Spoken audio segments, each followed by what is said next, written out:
Imagine a nation steadily purging itself of bribery and corruption, only to uncover one of the most shocking frauds of the 21st century lurking in its shadows. Truong My Lan, a 67-year-old wife and mother of two, born in 1956, began her career as a cosmetics seller alongside her mother in Ho Chi Minh City's Ben Thanh market. It is amazing how an ordinary cosmetics seller rose to the ranks of a renowned fraudster. It was only possible when she attained the seat as chairperson of Van Thien Phat Holdings Group, a real estate business that her family set up in 1992 after Vietnam shed its state-run economy in favor of a more market-oriented approach open to foreigners. But she didn't stop there. She was also a major shareholder at Saigon Joint Commercial Bank, SCB. Lan was a hardworking woman. Her corporation expanded to become one of Vietnam's wealthiest real estate firms, including luxury residential towers, offices, hotels, and shopping malls. This elevated her to a position of prominence in the country's financial business. She also oversaw the 2011 merger of the troubled SCB Bank with two other lenders, in collaboration with Vietnam's National Bank. She owned about 90% shares of SCB. It is legally and impossible for an individual to own more than 5% shares in a company in Vietnam, but Lan's ambitions could not be quenched, so she decided to adopt a rather clever and strategic approach. Instead of acting alone, she enlisted the help of a network of trusted friends and relatives. Together, they began to quietly and gradually acquire shares in the company. By spreading the purchases among multiple people, they avoided drawing too much attention to themselves, making it harder for others to detect their growing influence. This method allowed her to steadily gain control over the company's shares without raising suspicion. Investigations revealed that from December 2011 to January 2012, Lan held 81.43% of SCB's shares under the names of 32 shareholders. Following the merger of SCB with two other banks in 2012, her control persisted, with 73 shareholders holding 85.61% of the shares on her behalf. By January 1, 2018, this figure had risen to 91.54%. Unfortunately, Lan did not make a show of her wealth or spending habits, or else the government would have long gotten wind of her laundering and embezzlement. As the saying goes, all that goes up must surely come down. Lan's reign over SCB gradually came to an end on the 6th of October 2022, when she was arrested.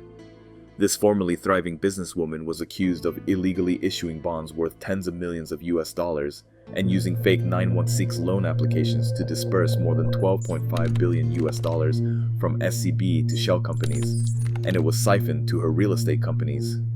The court ruled that she utilized her collaborations to obtain funds from SCB and, according to official data, owned more than 90% of the bank, while sanctioning thousands of loans to ghost companies. At US $44 billion, it is considered the largest corruption scandal in Southeast Asia. By comparison, the Malaysian 1MDB scandal in the 2010s involved $4.1 billion. The trial officially began on 5th March 2024 at the Ho Chi Minh City People's Court after her arrest, which was part of the infamous anti-corruption policy, nicknamed a blazing furnace. This policy was signed and executed by General Secretary Nguyen Phu Trong. The crackdown has led to the prosecution of numerous high-ranking officials and business leaders aiming to address systemic corruption within the country, and it has proved to be very effective. As a major shareholder, holding about 90% shares in SCB, it must have been easy for Lan to siphon the money into her pocket. Further investigation led to the discovery of her accomplices, which included her husband and niece, and shockingly, 82 other people. These accomplices were her defendants during the trial, of which 45 of them were former leaders of SCB, 15 former State Bank of Vietnam officers, 3 government inspectorate officers, and 1 former officer of the State Audit Office. On 11 April 2024, Lan was found guilty and sentenced to death by lethal injection for embezzlement. All the other defendants were also found guilty and given sentences ranging from 3 years, suspended, to life imprisonment. Her husband and niece were sentenced to 9 and 17 years respectively. One notable individual implicated in the scandal is a former central official who received a life sentence for accepting bribes from Lan. However, specific details regarding the amounts and identities of other officials involved have not been publicly disclosed, probably for our good.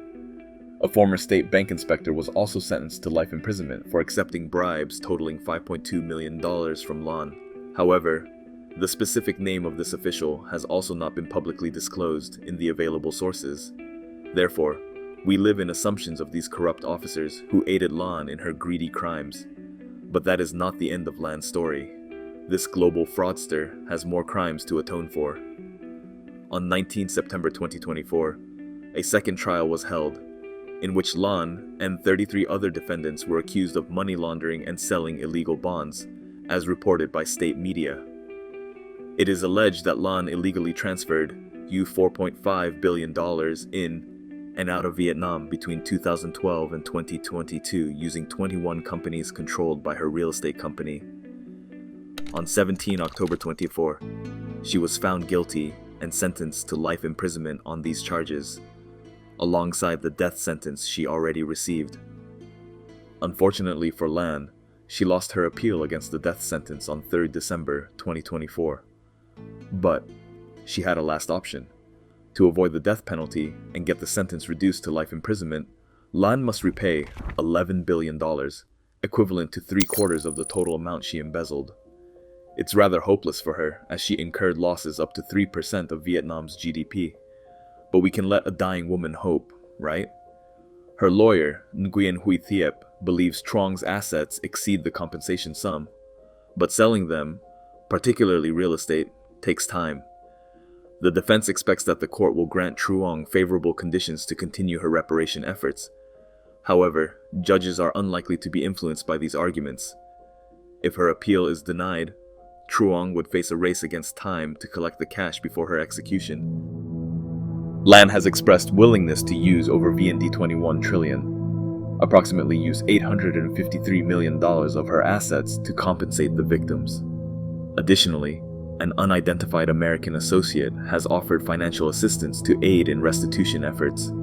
As of now, the majority of the 36,000 victims affected by Truong My Lan's fraudulent activities have not yet received the said compensation. The Ho Chi Minh City People's Court has ordered that Lan's assets, including holdings in various companies and real estate properties, remain frozen to facilitate the compensation efforts. Vietnam, which conceals its death penalty records, is thought to have over 1,000 prisoners on death row, making it one of the world's most prolific executioners. Typically, there are considerable delays before death sentences are carried out. If Truong can get the $9 billion before her execution, her life will most likely be spared. Summarily, according to state media, Lan received the loans and bribed officials to conceal her activities. The gravity of the crime necessitated 2 trials, and Lan was sentenced to another life sentence in October.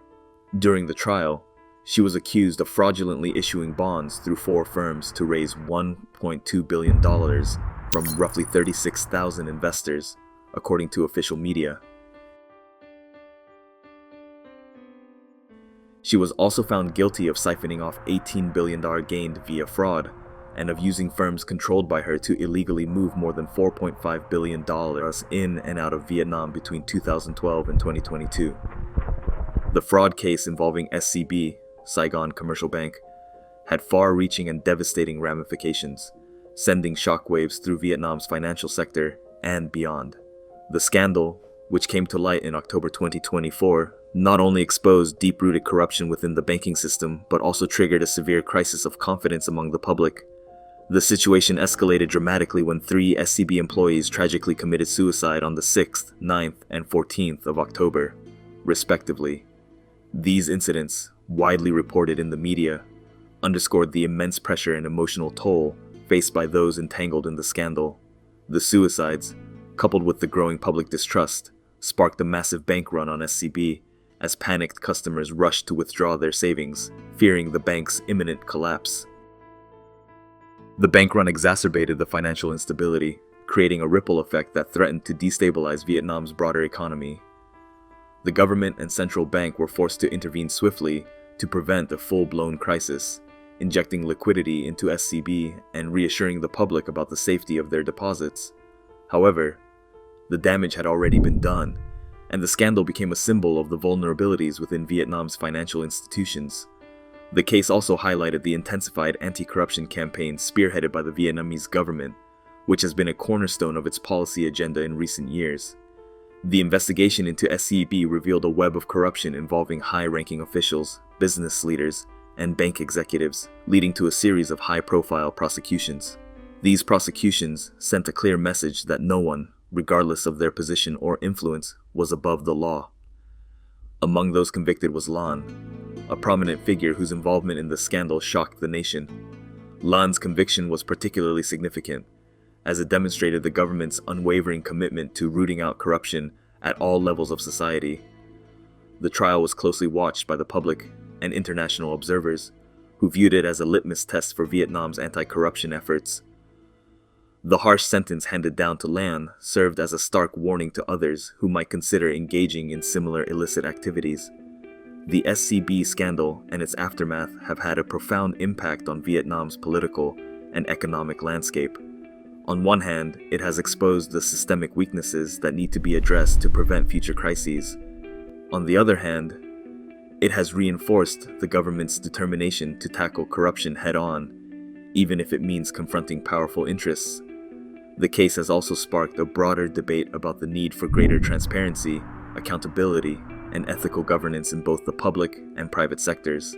As Vietnam continues to navigate the fallout from the scandal, the lessons learned from the SCB case will likely shape the country's policies and reforms for years to come. The government's handling of the crisis, while not without criticism, has shown a willingness to take bold steps to restore public trust and ensure the stability of the financial system.